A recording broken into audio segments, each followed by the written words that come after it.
So, we gonna figure out why the 2.5 liter don't 2.5 liter. Anyway.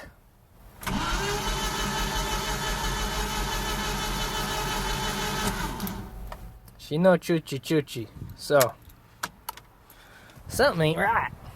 Now, if this is for cylinder 1, it is way too far before. So the timing is so late it never happens.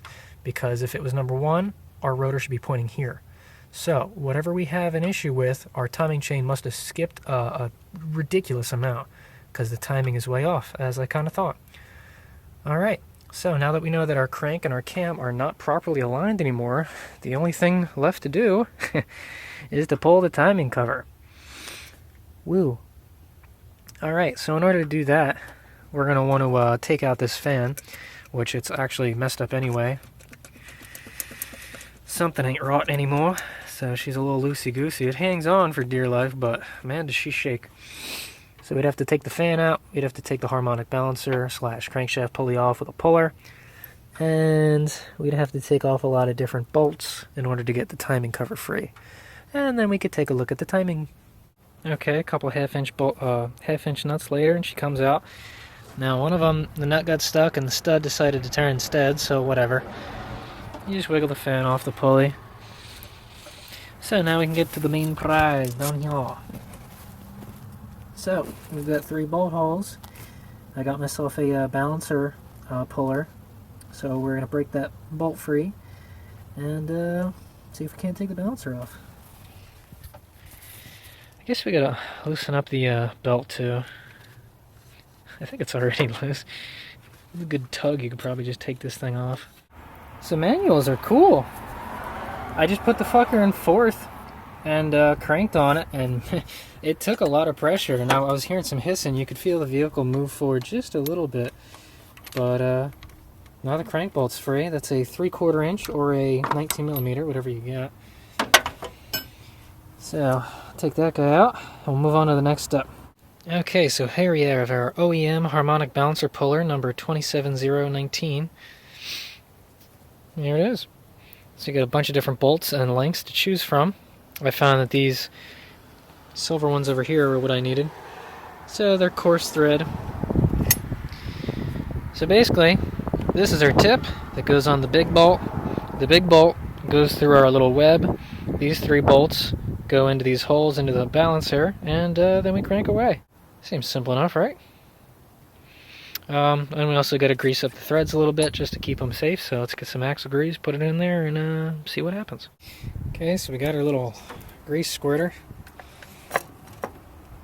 And I put a little bit on here, just a little bit inside, so that way it's got a little bit of a surface. But looks like good old Renix is here to screw us once again. She won't fit radiators in the way. Bastard. Alright, so I guess we'll have to disconnect the radiator. Hopefully I can just take these 2 bolts out and pull it back a little bit. I really don't feel like pulling lines and draining coolant, so let's do this easiest way possible. Urgh. I'm on to your tricks, bud. I'm on to your French tricks. So, that side came out great. This side did not. So, there's a little metal thinger in there. It's holding her in. So I go, okay, maybe I'll just get some vice grips in there, right? Let's just move this wonderful power steering fluid bottle out of the way. No big problem. Take the nut off. Doesn't want to come up. What's the deal? There's only one hose there.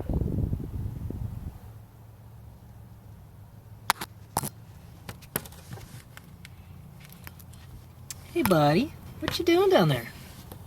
Just holding on for dear life, eh? Yep. No, that's free. So yeah, it's just this one hose that I can't even get you to see. But there's another one back there that goes to the frickin' box. This guy. Huh? We're gonna make it just long enough, right? That you can't take the thing off. Are you kidding me? Good job. Good job. Honda, they don't even use bolts. You can just slide the thing up and move it and it's all... Ugh, AMC, all mistakes fucking combined. GG, mate. GG. God damn it. Nope. Nope. No! God Okay, so you see this little metal bend here, eh? Well, there's a support right here. The bend hits the support. Both sides. Both sides. Real nice. Real nice design. You take it, you try to angle it crooked. It's not happening. What a load of shite. God damn it. I don't want to have to take it apart. Back. Why can't you just make this simple, huh? Why you gotta be so difficult? Jeeps. Okay, so we're gonna have to drain the radiator. Now, luckily, they were actually nice enough to put a petcock with a little drain in there and a spout, but stupid them put the frickin' spout right under the sway bar, so beautiful work there, guys. But hey, at least they're trying. Take the cap off so this flows a lot quicker. Now then, radiator's frickin' out, Jesus. Stick this stupid thing on there, put your bolts in there, tighten it down, and it'll do the pulleys. Back. Okay, so it's gonna look a little something like this. Try and get it as straight as you can. Get as much thread engagement on these little guys as you can, because they like to bend and warp and stuff, so try and make it usable for the next guy. Put her in fourth, and crank. Okay, I guess that's when we stop. A little crooked. Back off, see if we can't fix this. These things really need washers to work properly. So now that I think about it, there was a gigantic fucking washer that was sitting on the hub. It was the same color and everything, so I didn't even notice it. I decided to just give everything a light tap, and what do you know, the thing just fell right out. Whatever. Should have set off the first red flag when I thought something was going wrong. I thought I almost stripped this. I did strip like a thread on it, but luckily it's hopefully working again. So now, there we go. Now our bolts might actually fit. Maybe they're not as dumb as I thought. Yeah, it's actually working now. Who would have thunk, man? Who would have thunk? That's a little better. Jesus. Alright. Not bad. Hasn't separated yet, so that's cool. Guess we'll throw it back on. Ceiling surface doesn't look half bad either. And she's nice and free. So now we can zip out all these bolts and take a look at the timing. Holy sludge, Batman. Jesus. Oh, this is gonna be real fun. Alright, so I scraped a good amount of the crap off. Grooves. Let's try and take some bolts out. Okay, so for future reference, this big one that sticks out gets this bolt with the rusted head, and the regular nut that goes through. Then we got this one, which looks like it might have been a replacement. It was not the one that goes to this bracket, so I guess it was this one.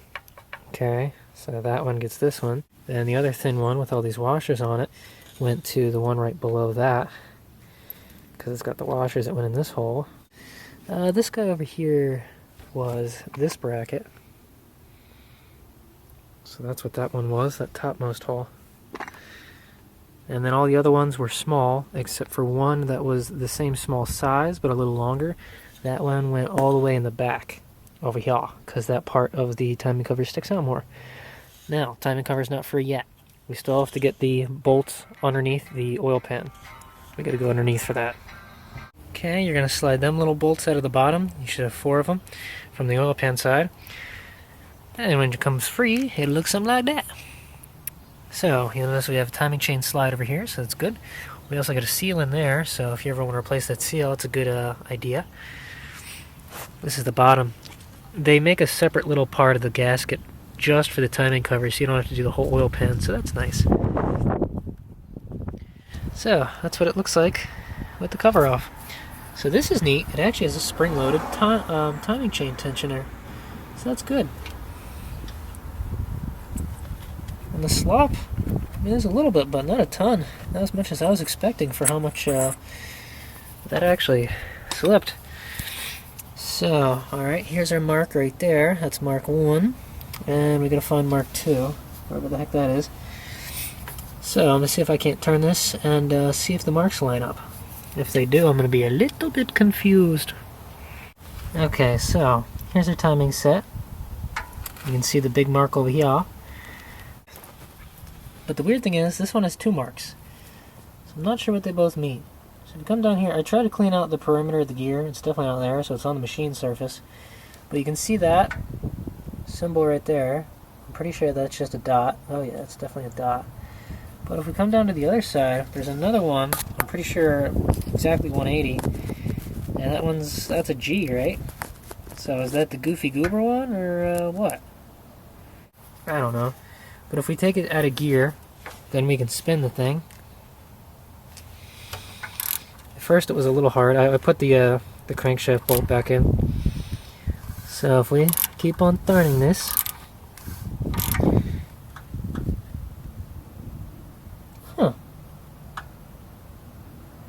these marks look like they're aligned.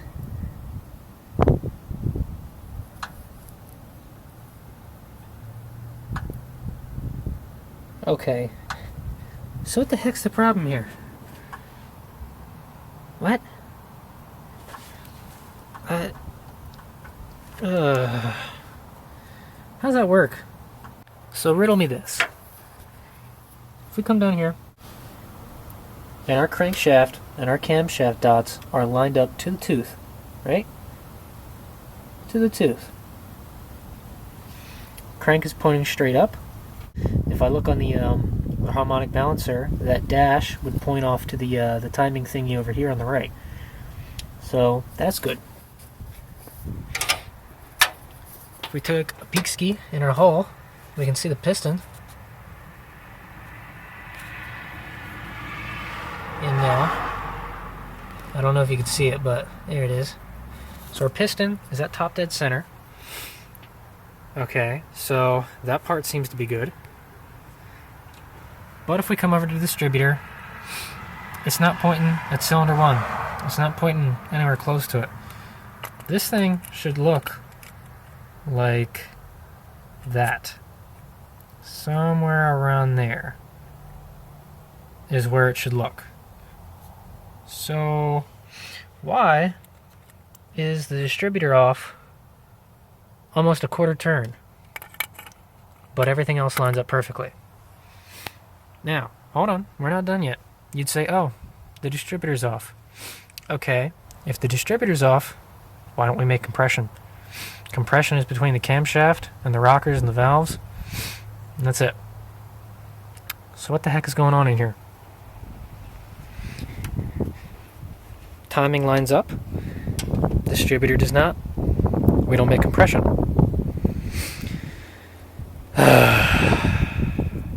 And broken was his name-o. E-I-E-I-O. So, I took the bolt out. First off, I noticed that this bolt was pretty loose. Like, when I went to go, try to crank the engine, it started tightening the bolt. So that tells me that, one, the torque was not up to spec. That should be torqued to, I think, about 80 foot-pounds. There's also a lot of oil in there. I don't know if that's a good thing or not. And if you notice the sparkly sparkles, see a little dot right there? Yeah, that should be a rod. It is no longer said rod. Come to the back over here. That right there is what should be our alignment pin. She done snapperonied. And if you look, you can see the sparkly. Yes, the metal fairy has visited, and she has brought the gift of destruction. Yeah, so I guess the alignment pin snapped. So that's why on the outside the timing looked correct, but on the inside it was something completely different. Interesting. So maybe we could get by with a new pin. Who knows? Alright, so the pin's hardened, so you can't drill it. That wasn't working. But luckily, I was able to get it to move with the punch a little bit. So I got myself an easy out and just hammered the thing in there. Kept spinning it and hammering it until it bottomed out and was definitely in there good. Got some PB plaster to loosen it up. And what I did is, I found it was turning, so I was just pulling on it as I was turning it, and it actually came free. I could not believe that. You can see it peeking out now. None of the drill bits were touching it, so I couldn't drill it out. But look at that son of a bitch. It's actually free. That's amazing. Hard part done. Okay, so to fix this one, we're going to need a 1/4 inch by 1 inch long tension pin. Probably also seen these called roll pins before. You don't want coil pins because that is different, but roll pin, it's got a split in it, it's hardened. It's slightly oversized because what happens is when you hammer it in, it's supposed to be a press fit. But it's a 1/4 inch hole. So we're going to clean up these surfaces real good. And yeah, guess we're just going to hammer it in. So I've just been thinking about this a little bit.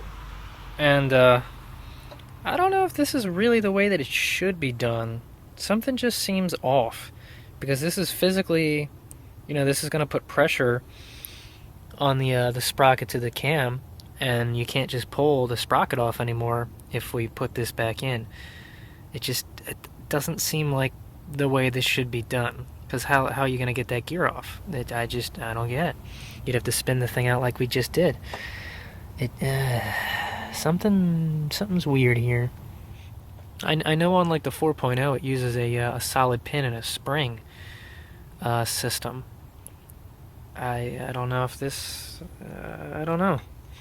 I was looking online and there's kits for stuff, but it said for like 91 and up. I don't know if there's a physical difference or what. Unless maybe I just like try to squeeze the crap out of the pin or sand the pin down so it's a little easier to install. I don't know. This seems a little fishy. You get a weird vibe? I'm getting a weird vibe. Okay, so I didn't like the way that the split pin idea was working because if you ever had to take that sprocket off for some reason, you couldn't. It'd be stuck on there. It's not the way to do it. It's not strong, and something doesn't feel right. So I went to the store and got some 1/4 inch pins. Alright, so this is 1 inch long. So we're going to put it all together and see how far that pin sticks out so that we can shave it down if need be, and then we'll put it together. That way, the sprocket can actually come off. This isn't an interference fit, so it will slide on and off. It's tight, but it's not, super tight. So this way, it just, you can take the damn thing off and do the job properly. Just my 2 cents. Alright, would you take a look at that? It fits in there perfectly fine, and it's actually, you can tap it in more than flush. Cool, and look, a little bit of wiggle, and you can take the sprocket off. Ain't that something? Cool. Alright, so that should make us last a whole lot longer, make sure everything's clean and not too messed up. And I guess we'll try to line this thing up. So we'll line up our timing marks, put our chain back on, and, Bob's your auntie. Alright, cool. I think the timings are lined. Cool. Okay, so I guess now we'll take the bolts off and crank them down properly. And this time, a little blue Loctite to keep it from happening.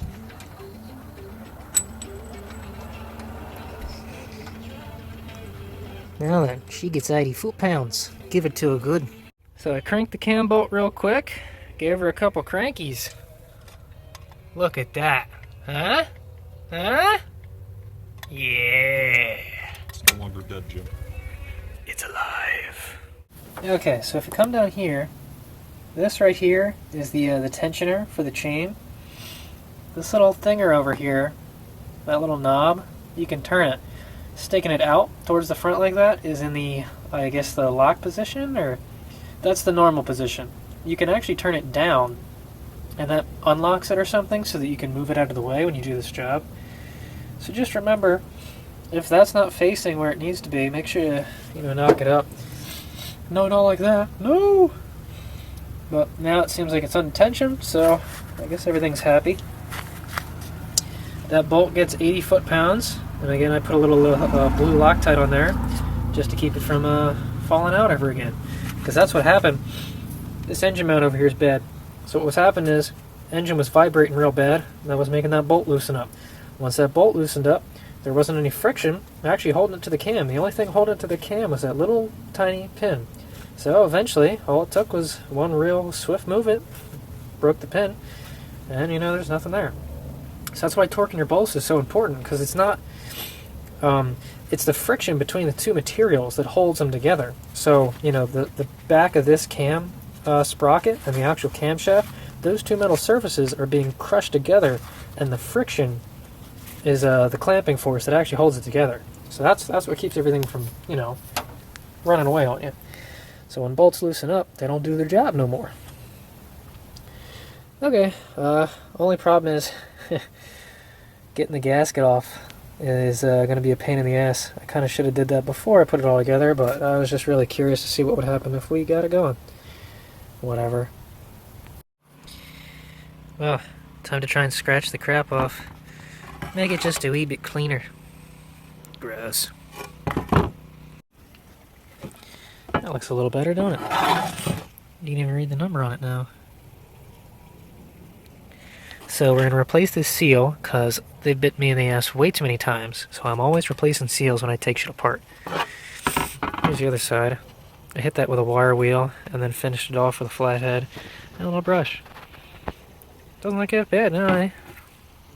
Okay, so I picked myself up a whole timing set. This thing was like 13 bucks from my local part store. 45, 45, 8. This is a Felpro. So it comes with a front timing cover seal. You get the timing cover gasket. You get the oil pan gasket. It comes with some RTV, which I'm assuming goes on the corners to seal that up. And it even comes with a repair sleeve, which I think, what's that, go on the crankshaft or something? I don't know. I've never actually used one of those before, but this is what the kit comes with. So this is the seal that we're interested in placing. Did you say seal? So, this right here is our seal. It comes all the way out to here. So what we're going to do is take a flathead and try and warp it, beat it, and then we'll hit it out through the top. Alright, see what happens. So now you get a better idea what happens. Sorry, I couldn't really show you. But basically you just beat the crap out of it with a flathead to bend one of the sides in, and either try and see if you can get up under it, or hit it from behind. But that's the seal right there. So we're going to clean up that surface, and then you're just going to tap this guy in. If we need to, we'll use a piece of metal or a pipe cap or something, but it should go in relatively easy. Gotta give that a quick scrub, pop it in.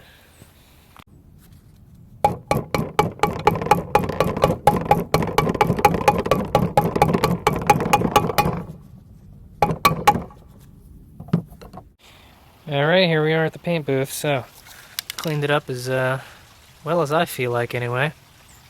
Got the new seal in. Got some tape on the sealing surfaces. Let's give her a quick spritz. And use me some Duplicolor engine enamel with ceramic. 500 degrees, yeah! And this doesn't need to be cured in an oven, so cool. Put the coats on, yeah. Alright, that don't look half bad. Pretty. I should have put a little tape on the seal just to keep the paint out of there.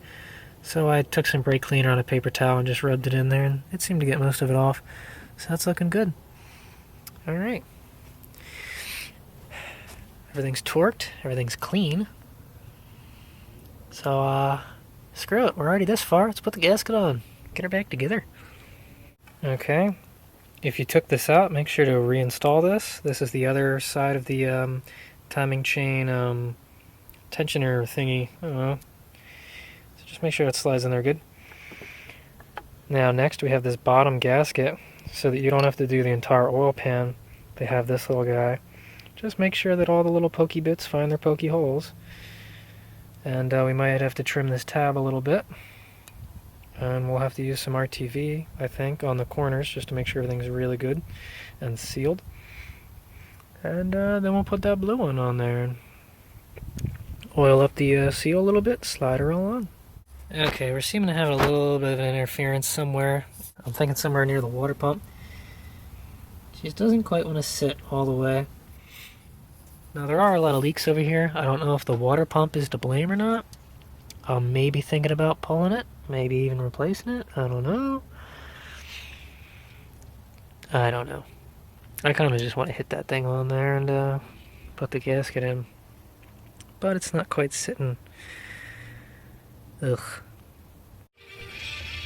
Don't forget your oil slinger. Stick it on there. Yeah. Also, ain't she pretty? My. Okay, so for some reason the water pump doesn't like the timing cover very much. It's just a section over here that really likes to touch it. But hey, That's what dead blows are for. So, we're going to have to put a little dab of RTV on each corner over here to sealify these surfaces. And we also have to trim this to fit. I don't know why the hell they even leave this part, because I don't know that you really ever use it. But we're going to trim this flush, add a little dab of RTV. I might have to put just a little bit on here just so it'll stay on that side of the engine. And then we'll start putting some bolts in. So yeah, only goes on one way. Shouldn't be too hard to figure out. Just slap it on there and go to town. Yeah. Very nice. Oh no! Come back! Alright, I just ran myself a little bead on the outside of all that business. And we got a little bit on the corner over here and over there. So, now I think we can just put it all in. Okay, so my pro tip to getting all this going back together properly, even if we have clearance issues, is to put these on foist. So, get one of the middle started, then get the next middle started, then do a corner in the other corner, and then once they're all down there, snug them up. What that does is it sucks the thing in. So first it's centered on the oil pan, and second it brings it down. So now it actually wants to kind of sit where it's supposed to. Now we're going to run all them other bolts in and hope for the best. Alright, once all these little bolts are snugged up, we can move on to this guy, the harmonic balancer. So we'll put that in, make sure your keyway lines up. It'll only fit on one way. And don't forget the big ass washer. That bolt gets 80 foot-pounds. Okay, just to get that bolt started, I was whacking on it with the dead blow and I couldn't get the force, so I just used a regular hammer and just lightly tapped left, right, left, right, left, right until I could get the bolt to thread. Now I can use the bolt to bring it the rest of the way on. Again, make sure you're in fourth, or if you're an automatic, I don't know, GG. Okay. So I couldn't figure out why the Jesus thing kept backing up on me, like the truck was in reversing every time I tightened it. Well, stupid me, I was in reverse, not fourth. So I put it in fourth, and I set the parking brake, and now the thing actually wants to snug up. So, 80 foot-pounds, good to go, very nice. Okay, that's the important part now. So yeah, I guess we'll button it up, put the cap back on, wires back on, and yeah, see what happens. Okay, and I guess real quick I'll just show you what the timing should look like when it's okay. So down here we got a timing mark on this this balancer. I don't know if you can see that little dash right there. We line it up with this 0 over here. This is 0 degrees before top dead center or top dead center. So we line up the dash and we come over to the distributor. So you go, no, that's not the right direction. Well, it kind of is. It's 180 degrees out of phase because this is for cylinder 4. So let's give her another spin and see how she lines up. And would you looky there? Now it's hard to kind of show you. It's not really advanced all that much. It looks like it's about pointing where it should. But generally it should look a little bit like that, where it's just pointing a little bit past the dot. So I guess there's not a ton of advanced on this, but that's about where you want it. So that's very good. Alright, let's put the cap back on.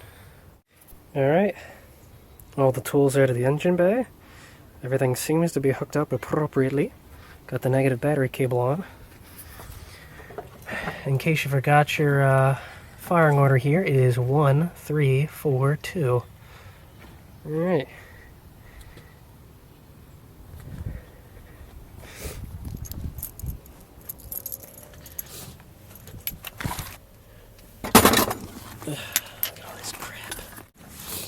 Okay, we got our brain box just floating in there for now. Alright, moment of truth. First off, let's take it out of fast gear. Okay, but first, a prayer. Start, motherfucker, start. Amen. Hey, I said out of gear, fuck. Thank you.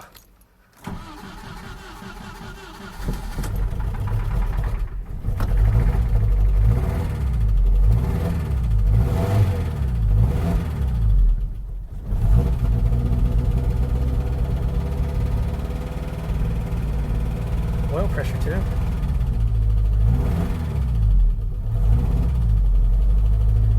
bit of a misfire though, I'm not sure. Unless that's just how shitty this engine runs.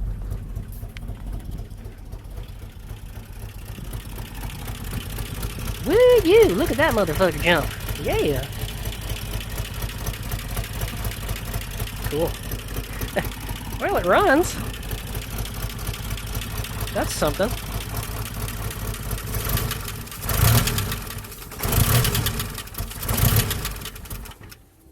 Not bad. Cool. That's a little smoother, eh?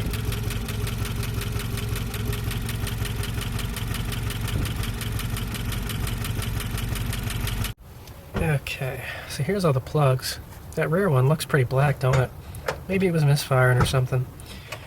Alright, we're going to do another compression check just to see what the cylinders are like, see if they're actually all even or not. So, let's crank her and see what we get. Okay, here's cylinder 1.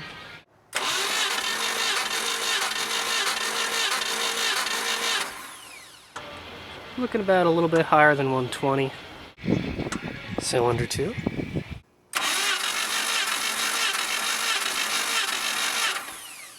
A little under 90 psi. Cylinder 3.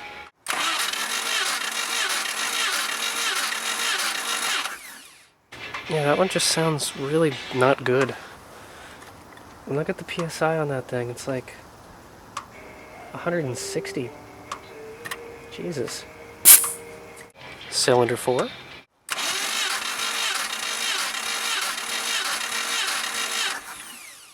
That one's pretty high too. That one's about 160 as well. That's weird. Huh. Okay, so next I guess we're going to attempt a leak down test just to see what's going on. Now for this compression tester that I have, we can use this as a leak down tester, but we have to make a small modification. There is usually a Schrader valve in here that needs to be removed so that we can push air out the other direction. So that's what the valve looks like. So when you're looking down in the hole, it'll look a little something like that. Focus. There you go. It'll look like that. And you can just use a little tool like this or something similar to unscrew it. So now that that valve is out, we can hook this up and away we go. So we got our air compressor set up and we have the regulator over here set to about 30 psi, so nothing crazy. We get cylinder 1 to top dead center on the compression stroke. It's very important we're on compression. So basically this guy's pointing to 1, we're good. Hook it all up. And what we listen to is the possible paths that air can escape. So it can go out the rings, it can go through the intake valve, it could go through the exhaust valve, or other things like the coolant system, if we had a bad head gasket. So, pop this up. I hear air out of here. And I can hear air out of this.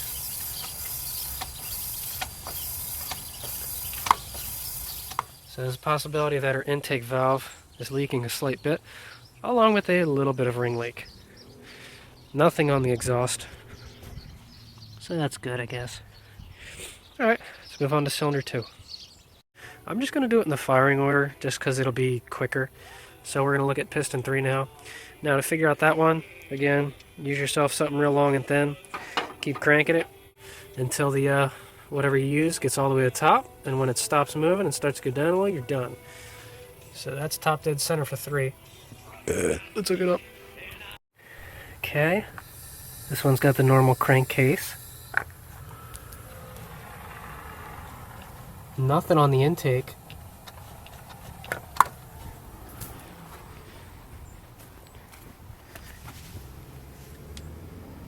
Nothing on the exhaust.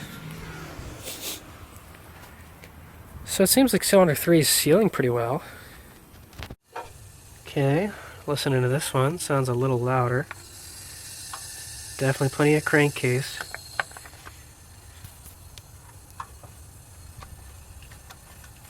Nothing on the intake.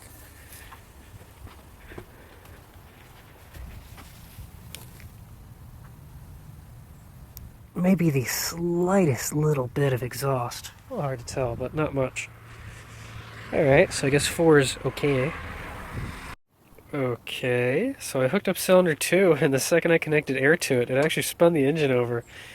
That's a little weird. I don't know if that means it's sealing really well or something's messed up. I don't know. So maybe I'll put it in gear this time. Okay, cylinder 2. Normal blow by there. Nothing on the intake.